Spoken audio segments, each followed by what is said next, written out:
আমরা আজকে লাস্ট নীলফামারী 4টা আসন সেটা দিয়ে আমরা শেষ করব। ডিমলা উপজেলা ও ডোমার উপজেলা।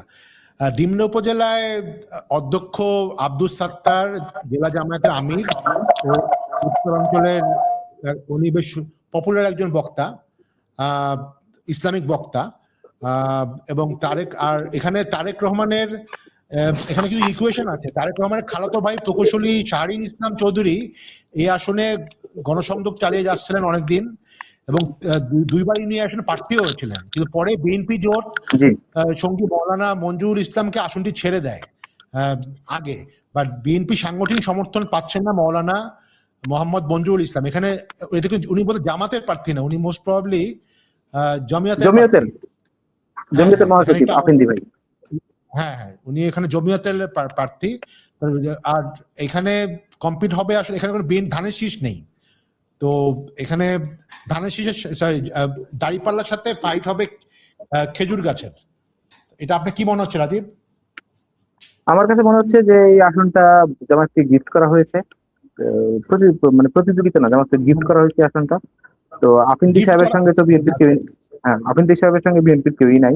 আফিন্দি সাহেব একা একা হাবুডুবু খাচ্ছেন, আসন তো নিয়েছেন এবং হচ্ছে যে খালেদা জিয়ার যিনি ভাগিনা ওনাকে এই জোটের কারণে উনি আসন থেকে ওনারা সরাইছে এলাকা থেকে। খালেদা জিয়ার ভাগিনাদের পাশের আসনে পাঠানো হয়েছে। হ্যাঁ, সদরে পাঠানো হয়েছে। তো নেতাকর্মী সব তো তুহিন সাহেবের, তো ওনাদের সবারই মন খারাপ, কেউ এই খেজুর গাছের পক্ষে নাই। তো খেজুর গাছের অবস্থা আমি খুব খারাপ দেখতে পাচ্ছি। আচ্ছা, তাহলে মানে এটা হয়তো কিছুটা বিএনপির ক্যান্ডিডেট সিলেকশনের জটিলতার জন্যই হয়তো এই আসনটা জামাত অটোমেটিক্যালি পেয়ে যেতে পারে। আচ্ছা, আমারও তাই মনে হয়েছে আসলে, কারণ এখানে একজন মানে ধানের শীষ ছাড়া আচ্ছা, আমার কথা কি এখন শোনা যাচ্ছে? আমি বোধহয় এখন শোনা যাচ্ছে, এখন শোনা যাচ্ছে। হ্যাঁ, আচ্ছা, এই নীলফামারী 1 কি আপনি জামাত নাকি খেজুর গাছ? জামাত, দাঁড়িপাল্লা। এটা আপনার জামাতকে মনে করছেন? তাহলে আমরা তিনজনই এখানে জামাতকে নিয়ে প্রেডিক্ট করছি, কমন প্রেডিকশন। নীলফামারী 2-এ চলে আসি তাহলে আমরা। আমাদের লাস্ট 3টা আসন আছে এখানে আজকে। নীলফামারী 2 হচ্ছে নীলফামারী সদর উপজেলা, যেটা বলছিলাম একটু আগে যে খালেদা জিয়ার তারেক রহমানের খালাতো ভাই প্রকৌশলী শাহরিন ইসলাম চৌধুরী উনি 1-এর মানে মেইন ক্যান্ডিডেট ছিল, তাকে এখানে 2-এ নেওয়া হয়েছে, কিন্তু 2-এ কি উনি পারবে কিনা সেটা একটা প্রশ্ন। কারণ এখানে আল ফারুক আব্দুল লতিফ উনি জামাত থেকে নির্বাচন করছে, তো ওনার ব্যাকগ্রাউন্ডটা হচ্ছে তিনি এই আসনে জামাতের মানে আগে প্রার্থী ছিলেন, মানে বর্তমান মানে নির্বাচনে জামাতের প্রার্থী ছিলেন আগে 2001 সালে এবং 96 সালে জামাত বেশ ভালো ভোট পেয়েছিল। 2001 সালে জোট প্রার্থী ছিলেন যিনি আব্দুল লতিফ, 36% ভোট পেয়েছিল, তার ছেলে, মানে ওনার বাবা আসলে এখানে বেশ কয়েকবার নির্বাচন করেছিল, তো তার ছেলে এবার জামাত থেকে নমিনেশন পেয়েছে আর ফাইট করছে ধানের শীষে শাহরিন ইসলাম চৌধুরী তুহিন। রাজীব, এই আসনটা তো ডেফিনেটলি জামাতের আসন, কারণ আল ফারুক হচ্ছে মোটামুটি বিরাট ভূস্বামী। ওনাদের এখানে গেছিলাম, ওনাদের প্রায় মানে জমি আছে 2000 বিঘা। এই এক প্রান্ত থেকে শুরু হয়েছে আরেক প্রান্তে কোনো শেষ নাই। পারিবারিক ভাবে এটা ওনার পার্সোনাল প্রপার্টি। ওনার ভাই চাচা মিলে আপনি দেখবেন যে একটা সদর উপজেলার কয়েকটা ইউনিয়ন তাদের এইরকম সহায় সম্পত্তির মালিক ওনারা। তো আবার এই এলাকায় জামাত হিস্ট্রিক্যালি শক্তিশালী। এখন তারেক রহমানের ভাই শহরে আসার কারণে একটা পজিটিভ হাইপ তৈরি হয়েছে। কিন্তু আবার আরেকটা বিষয়, উনি তো ইলেকশন করতে চাইছেন 1 থেকে, ওনার এখন 2-এ পাঠানো হয়েছে। এখানে সব মিলে একটা এই মানে এক কনসিডার করতে গিয়ে, মানে এক স্যাক্রিফাইস করতে গিয়ে 2ও স্যাক্রিফাইসের মতো অবস্থা তৈরি হয়েছে। আচ্ছা, তো আপনার প্রেডিকশন কে কই রাখবেন এখানে? কাকে রাখবেন? এই আসলে আমি জামাতকে রাখতেছি। ওকে, জ্যোতি। হ্যাঁ, আমিও জামাতকে রাখতেছি। It's a very interesting situation যে যেখানে আপনার একে মানে তুহিন সাহেব একে গেলে পরে বিএনপি জিততে পারতো, সেখানে 2-এ এসে ইন্টারেস্টিং নির্বাচন 7 দিন আগে যে দুটোতেই জামাত জিতে যাবে। মানে উনি 28 ডিসেম্বর আসছে নির্বাচনের 1 দিন আগে। দুই আসছে। সেটাই, আচ্ছা, তাহলে তো উনি খুব টাইমও পায় না এখানে আসলে Time ও ক্যাম্পেইন পায় করার। না একদিন আগে আসছে, একদিন আগে প্রার্থিতা দাখিলের একদিন আগে। বাট এটা আজকের আলোচনা না, এটা একটা ইন্টারেস্টিং আলোচনা যে মানে পার্টিকুলারলি জমিয়াতে উলামে বাংলাদেশকে বিএনপি এমন জায়গায় মানে তাদেরকে অ্যাকোমোডেট করতে হয়েছে যেখানে তাদের ভালো ক্যান্ডিডেট ছিল, লাইক ব্রাহ্মণবাড়িয়া 2 তে রুমিন ফারানা বা এই জায়গাটাতে জি তুহিন জি সাহেব।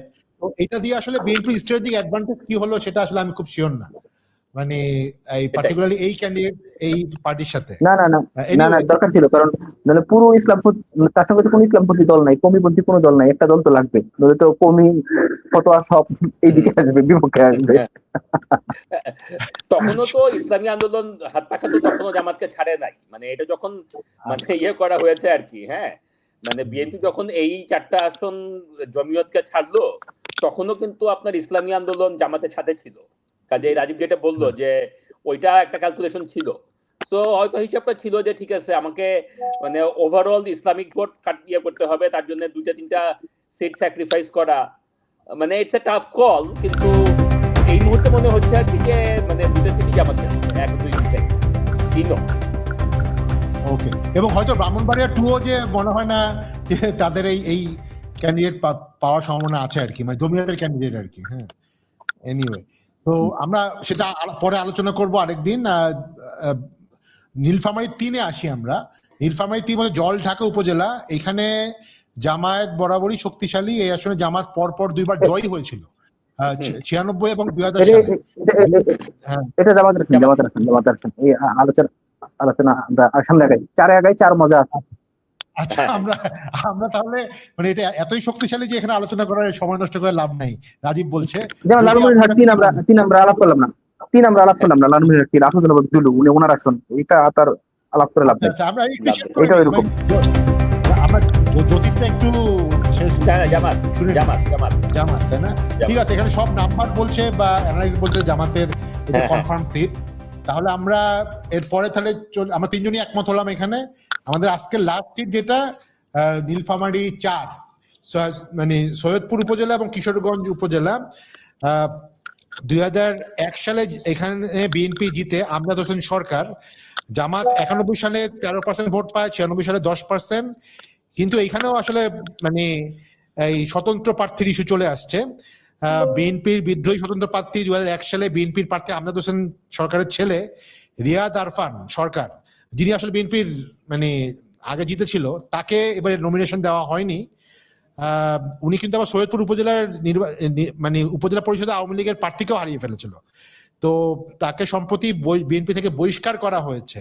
তো আমি একটু অবাকই হচ্ছে যে ওনাকে বিএনপি নমিনেশন কেন দেয়নি এরকম একটি স্ট্রং ক্যান্ডিডেটকে, এবং এর ইম্প্যাক্ট কি পড়তে পারে রাজীব নীলফামারী 4? আচ্ছা, এই যে নীলফামারী 4-এর সবচেয়ে গুরুত্বপূর্ণ বিষয় হচ্ছে এখানে সৈয়দপুরে 1 লাখ প্লাস হচ্ছে বিহারি ভোটার। জাতীয় পার্টির প্রার্থী যে দাঁড়াইছে সিদ্দিকুল আলম, সে স্বতন্ত্র এমপি আগে, উনি ওই কমিউনিটির, এবং ওই কমিউনিটি থেকে উনি উঠে এসে শিল্পপতি হয়েছেন এবং প্রচুর লোকের জবের ব্যবস্থা করছেন। তো এখানে আপনি খেয়াল করে দেখবেন, হ্যাঁ এবার উনি জাতীয় পার্টির, আপনি খেয়াল করে দেখবেন যে ওই এলাকায় কিন্তু নির্বাচনী প্রচার চালানো হয় উর্দু ভাষায়। তো তো ওই এলাকায় তো আসলে উর্দু ভাষীর সংখ্যাগরিষ্ঠ। তো উর্দু ভাষীরা নানান ভাবে ডিপ্রাইভ, ওনারা বরাবরই বিএনপি কে সাপোর্ট করে গেছেন, এই কারণে 2001-এ বিএনপি দিচ্ছে। কিন্তু সিদ্দিকুল আলম তো তাদের ঘরের ছিল, তো সিদ্দিকুল আলম স্বতন্ত্র হওয়ার পরে তারা স্বতন্ত্রকে দিচ্ছে। তো এবার সিদ্দিকুল আলম জাতীয় পার্টিতে দাঁড়াইছে, গেস যে তারা জাতীয় পার্টি দিতে, আবার বিএনপির ভোট ভাগ হয়ে যাচ্ছে ওই রিয়াদের কারণে, সাবেক এমপি আমজাদ সরকারের ছেলের কারণে। তো সব মিলিয়ে আমার কাছে মনে হচ্ছে যে এখন সিদ্দিকুল আলম, আর জামাত বিহারীদের ভোট পায় না। মানে তাহলে এই আসলে বলছেন আপনি জাতীয় পার্টি জিততে পারে? হ্যাঁ, কমিউনিটির কারণে, বিহারি কমিউনিটির ভোট যদি একচেটিয়া পায় না, কিন্তু বিহারি কমিউনিটির ভোট তো নিশ্চয়ই টোটাল ভোটের কত পার্সেন্ট, মানে এই আসনে টোটাল ভোটের কত পার্সেন্ট হতে পারে? 30% মতো হবে বিহারি ভোট, 30% মতো। আবার 30% ভোট দিয়ে তো মানে পাওয়া ডিফিকাল্ট না, যদি নন বিহারি সবাই 4 জন ক্যান্ডিডেট, না 4 জন ক্যান্ডিডেট 3 জন বাঙালি, 1 জন অবাঙালি। তো বাঙালি ভোট তো ভাগ হয়ে যাচ্ছে, আবার বিএনপির ভোট ভাগ হচ্ছে স্বতন্ত্র এবং দলীয়। তো এইসব বিবেচনা আমার কাছে মনে হচ্ছে যে বিহারি ভোট, যেমন সিদ্দিক 2024 সালে নির্বাচনে বিহারি ভোট দিয়ে জিতে গেছে এমপি। আচ্ছা, আচ্ছা, ওকে, বাট রিয়াদ এবং রিয়াদের কোন সম্ভাবনা নাই, মানে এখানে রিয়াদ তো অত স্ট্রং না, যেহেতু তার বাবা এখানে এমপি ছিলেন। কিন্তু সমস্যা হচ্ছে 3 জন বাঙালি, তো এটা সমস্যা। আচ্ছা আচ্ছা, ফাইন। আচ্ছা, যদি মানে চতুর্মুখী লড়াই, বলেন। 4 জনের শক্তিশালী ক্যান্ডিডেট, চতুর্মুখী লড়াই, কিন্তু 3 জন হচ্ছে এক কমিউনিটি থেকে, আরেকজন আরেক কমিউনিটি থেকে। ওকে ওকে, আমি এই কারণে কমিউনিটির হিসাব করে বলতেছি যে যেহেতু আগেও কমিউনিটির ভোট সব সিদ্দিকুল আলম পাইছে স্বতন্ত্র হিসাবে, তো এবার জাতীয় পার্টি থেকে আসছে, দেখা যাক। আমার মনে হয় কমিউনিটির ভোট সে পাবে, কার কমিউনিটির ভোট সে পাবে, কমিউনিটির ভোট পেলে জয়ী হয়ে যাবে। ওকে, ভেরি ইন্টারেস্টিং। আমি রাজীবের সাথে একমত। আর কি ফাহিম, এটা আপনাকে বোধহয় এই ফটো কার্ডটা আপডেট করতে হবে নীলফামারী চার্ট। হ্যাঁ, আমরা ওটা আপডেট করছি। এটা হলো আমাদের আইডিয়া ছিল না যে এখানে জাতীয় পার্টি ফ্যাক্টর প্লে বা ইন্ডিভিজুয়াল একজন ক্যান্ডিডেট ফ্যাক্টর প্লে করবে আর কি। হ্যাঁ, থেকে আর কি আমিও একটু গুগল করে দেখলাম যে আর কি, এবং মানে এটা আরেকটু বোধহয় রিসার্চ করে কিন্তু আমি রাজীবের বক্তব্যে আমি একমত যে দেখেন 30% যদি হয়, মানে 4-way ফাইট হয়, দ্যাটস এনাফ, তাই না? আমরা তো আগেও কোথায় বললাম না যে দিনাজপুরে কতগুলি আসনে যে 25% 30% মাইনরিটি ভোটে হয়ে যাচ্ছে আর কি, বিএনপি খুব কমফোর্টেবলি জিতবে। ওই একই যুক্তিতে আমি এখানে মনে করি যে এটা জাতীয় পার্টি হবে।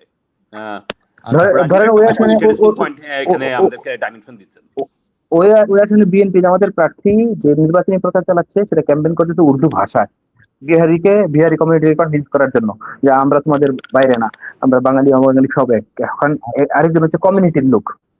হ্যাঁ, ওকে, বাট যদি কোনো কারণে ও না পায়, তাহলে আসলে সেকেন্ড পজিশনে কে থাকতে পারে? রাজীব, আপনার প্রেডিকশন কি? জাস্ট এমনি একটা আলোচনা করার জন্য। এটা তো আবার একটা বিপদের মধ্যে ফেলবে। চতুর্মুখী লড়াই তো বলা যায় না, চতুর্মুখী লড়াই যে কোনো কিছু হতে পারে, 4 জন ক্যান্ডিডেট যে কোনো কিছু। আর আরেকটা উনি আওয়ামী লীগের এগেইনস্টে, মানে ওই সময় আর কি স্বতন্ত্র হয়ে হয়ে আসছেন তো কমিউনিটি ভোটে, he knows the local community very well. ঠিক যেই কারণে মনে করেন আপনার ওই যে একটা সিটি আমরা বললাম না যে জাতীয় পার্টির যে মোস্তাফিজ সাহেব মানে পুরানো এমপি করা, সেই একইভাবে আমি বলছি যে মানে আপনার কমিউনিটিকে তো চিনে, সে তো কমিউনিটিকে ভালো মতো চিনবে, উনি জানবে যে কেমন কমিউনিটি মোবিলাইজ করতে হবে।